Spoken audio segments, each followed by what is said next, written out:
All day, all day, all day.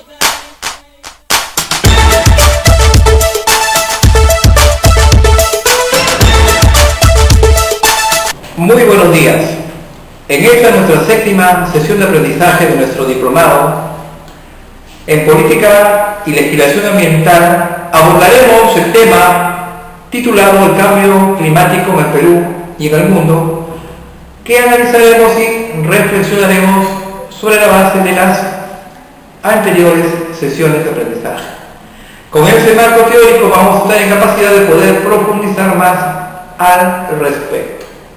El cambio climático, como su nombre lo indica, es el estado del clima identificable por propias estadísticas, atribuible directa o indirectamente a la actividad humana, que altera la composición de la atmósfera mundial y que se suma a la variabilidad climática natural observada durante periodos de tiempos comparables. El cambio climático se va a desagregar en actividades humanas que alteran el clima, en el proceso del cambio climático, en las principales características del cambio climático y finalmente en las principales amenazas. Las actividades humanas que alteran el clima son la urbanización, la deforestación, la conversión del suelo a agricultura, la agricultura propiamente, los fertilizantes, la industria, los químicos, el cemento, las centrales hidroeléctricas, la generación de energía, la calefacción, el transporte, los carros y el transporte aéreo. Todas estas actividades van a afectar de manera notoria las condiciones de vida y sobre todo el medio ambiente, trayendo como consecuencia un proceso en el clima, que es lo que conocemos como el cambio climático. Esto conlleva a alteraciones en el ciclo del carbono, a las llamadas emisiones de gases y a lo que se conoce como el efecto invernadero como consecuencia de la propagación de anhídrido carbónico, metano y dióxido de nitrógeno. Por otro lado, el calentamiento global implica un aumento en la temperatura media que trae como consecuencia también el desborde de los glaciares y el incremento de las aguas en los polos. ¿Cuáles son las principales características del cambio climático? En primer lugar, el derretimiento de las capas glaciares a las cuales hice referencia, con la consecuente causa que genera desequilibrios en los niveles de las aguas. En segundo término, cambios en la precipitación pluvial. Eso también conlleva a lo que se conoce como las llamadas lluvias ácidas, como consecuencia de las reacciones químicas a raíz de la propagación de determinados gases nocivos para la salud de todos los seres vivos. En tercer término, los cambios en la nubosidad, en la conformación de nubes que plantearán precipitación pluvial. En cuarto lugar, la salinidad de las aguas también se verá afectada en detrimento de los ecosistemas y por otro lado la temperatura del agua que tiende a incrementarse. Esto también genera trastornos en los equilibrios ecológicos y en la producción de peces y animales vinculados al ámbito acuático. Y finalmente genera también trastornos en la circulación de los océanos. Esto conlleva a identificar a su vez principales amenazas como son el aumento del nivel del mar, formas de vida tradicionales en peligro, agricultura y pesca de subsistencia en peligro, malnutrición, propagación de enfermedades, hambruna, desastres, sequías y pérdidas de biodiversidad, así como también pérdidas económicas y desaparición de humedales costeros. Todas estas amenazas van a influir en el peligro para la existencia de la flora y la fauna, en el peligro que afecta directamente al ser humano, así como también al desequilibrio que se genera en las cadenas ecológicas. De allí la necesidad de tomar conciencia sobre el impacto social del cambio climático, que constituye un hecho social, puesto que tiene sus causas en gran medida en las actividades humanas y porque además son las sociedades globales y específicas, así como las personas que componen esas sociedades, quienes finalmente van a sufrir sus consecuencias directa o indirectamente a través del cambio del medio biogeofísico. Estas condiciones generan desequilibrios que van a afectar no solamente la existencia de determinada flora y fauna, sino directamente la propia existencia del ser humano. Por ello, el impacto social del cambio climático debe analizarse como un hecho social, también por razón de que su solución o resolución no puede hacerse solo por interpretación de la naturaleza ni por el medio ambiente, sino por la sociedad. En tal sentido, el análisis del impacto social del cambio climático es relevante no solo como ejercicio académico, sino también como información imprescindible para su gestión. El cambio climático afecta a la globalidad del planeta, a todos sus ecosistemas y a todas sus sociedades, incluyendo las generaciones futuras. Por esta razón, las soluciones parciales únicamente suponen un alivio momentáneo para la crisis general, y solo la sociedad como un todo mundial va a poder ofrecer soluciones totales para la crisis medioambiental global. El cambio climático afecta sustancialmente al globo terráqueo, creando condiciones de inestabilidad que van a tener repercusiones como una seria amenaza en los próximos años para la supervivencia de los seres vivos.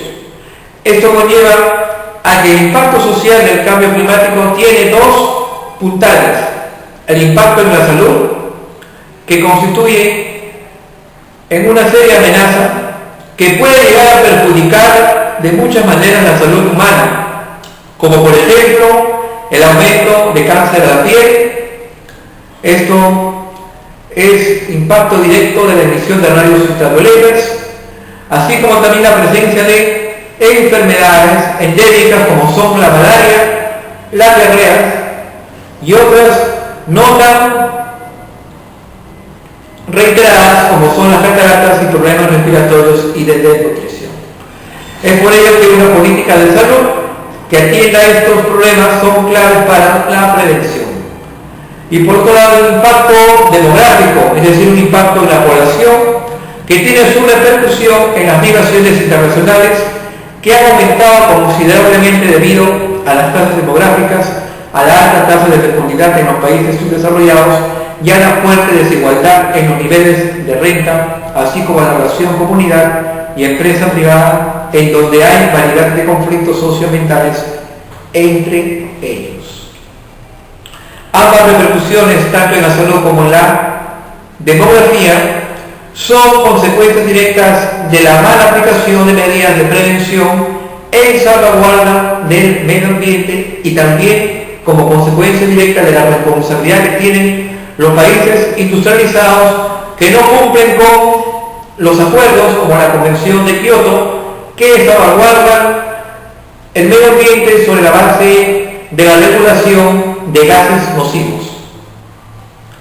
En el caso específico del Perú, la gestión del cambio climático se fundamenta en el hecho que representa un 0.4% de las emisiones contaminantes frente al resto de países. Sin embargo, es una de las zonas que es más afectada por el cambio climático. Para dar otras cifras, Estados Unidos genera 22% de emisiones contaminantes, como son los gases de efecto invernadero, y China un significativo 11%. El Perú, según un estudio del Tidal Center, el Centro de Investigación del Reino Unido en materia de cambio climático, es el tercer país más expuesto a las repercusiones de dicha amenaza, después de Honduras y Bangladesh. Según este importe de repercusiones se afecta a la agricultura, a la pesquería, a la ganadería, que son vulnerables por ser actividades que dependen del clima. Hay una dependencia también de fuentes hidroeléctricas que son más del 70% y por la disponibilidad del agua, las cuales también son vulnerables al cambio climático. Existe un limitado uso de recursos financieros, técnicos, humanos y tecnológicos para apoyar a la adaptación al cambio climático. Por ello es necesario crear conciencia sobre la necesidad de impulsar mayor transferencia de recursos para la prevención de esta amenaza a la propia supervivencia de los seres vivos. En fenómenos climáticos extremos como son la corriente del Niño, las heladas y las inundaciones, que son muy puntuales en nuestro país, sobre todo la corriente del Niño, que aparece por el norte, y las inundaciones que aparecen en la zona central, sin considerar lo que son las sequías en el altiplano de nuestro país. Con respecto a las emisiones de gases de efecto invernadero, que son gases muy contaminantes como el dióxido de carbono, el metano o el óxido nitroso, en el Perú se subdividen en uso de suelo y cambio de uso de suelo, que es aproximadamente el 47%, donde hay una afectación directa de estas sustancias contaminantes. En el ámbito de la energía hay una afectación del 21%, en la agricultura del 19%, en los procesos industriales en un 7% y en desechos en un 6%. Pero el suelo constituye un aspecto fundamental como para llamar la conciencia del uso irracional de estas sustancias contaminantes, como pueden ser los pesticidas, los insecticidas o las sustancias refrigerantes muy utilizadas en refrigeradoras o en el aire acondicionado. Dentro de las repercusiones del cambio climático en el Perú, la temperatura media podría subir entre 1.8 y 5.8 grados centígrados, con una elevación del nivel del mar de entre 95 centímetros y 4 metros.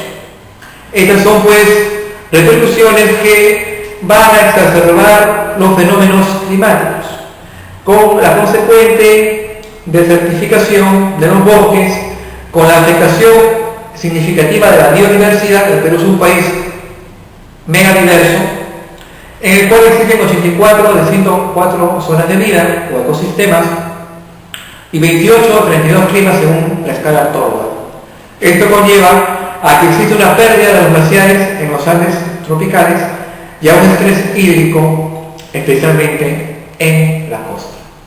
En el cuadro adjunto podemos visualizar cuáles son las acciones de mitigación y adaptación al cambio climático y a la adaptación al cambio climático que implica una interdependencia. ¿Qué es la mitigación?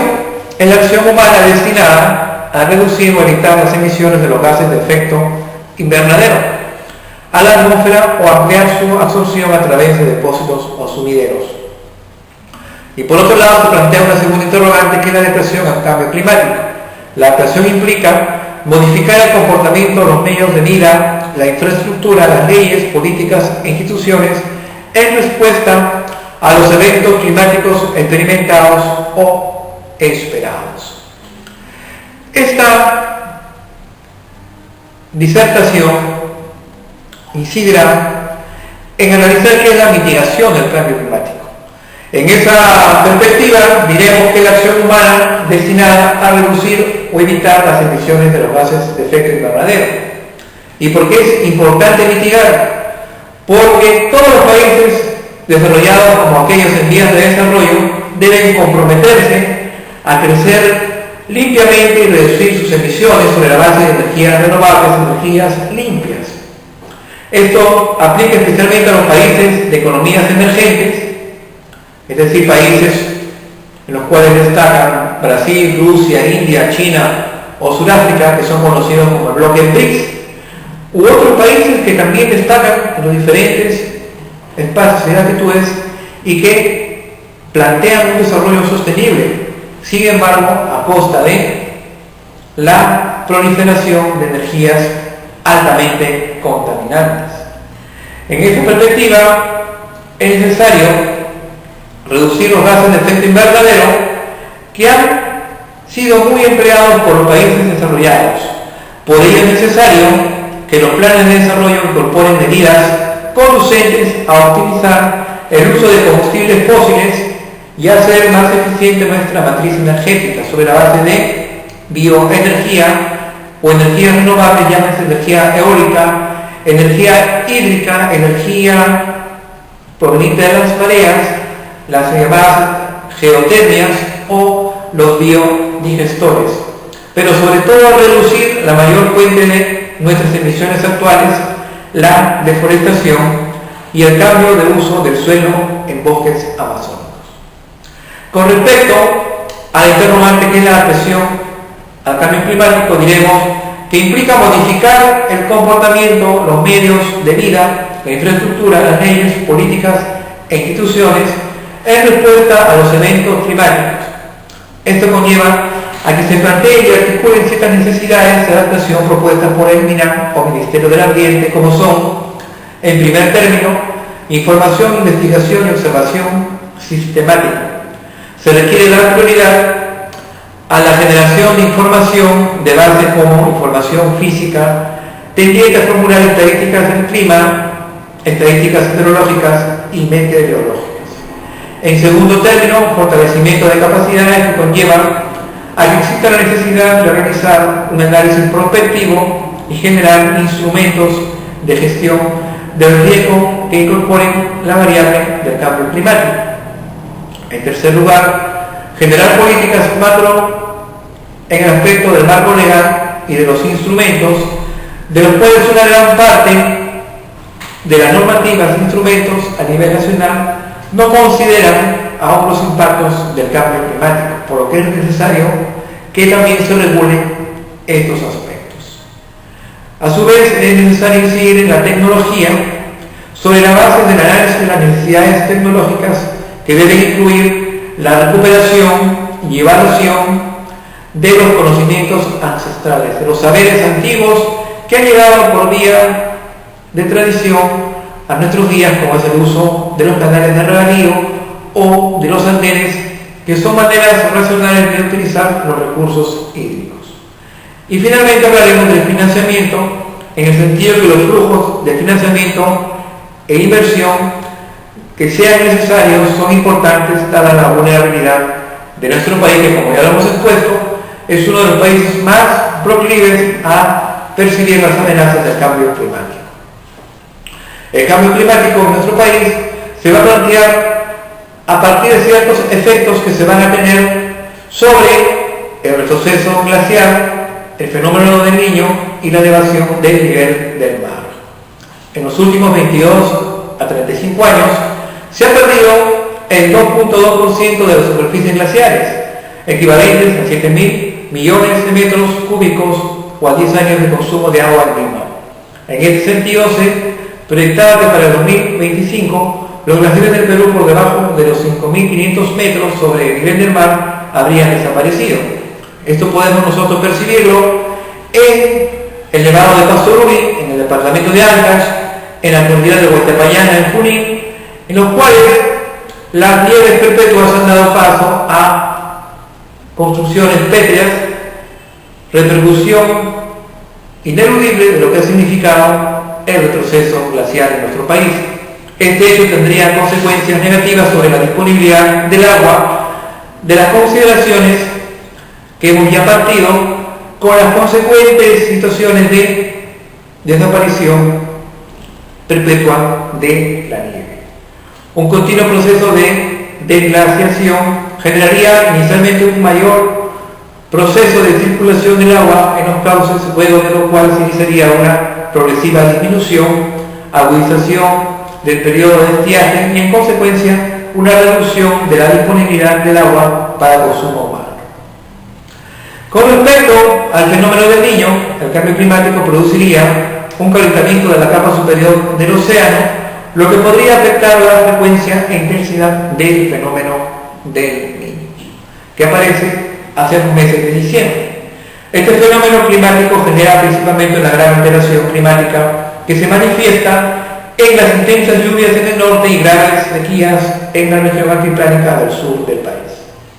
Asimismo, el aumento de la temperatura superficial del mar interrumpe el afloramiento de aguas ricas en nutrientes.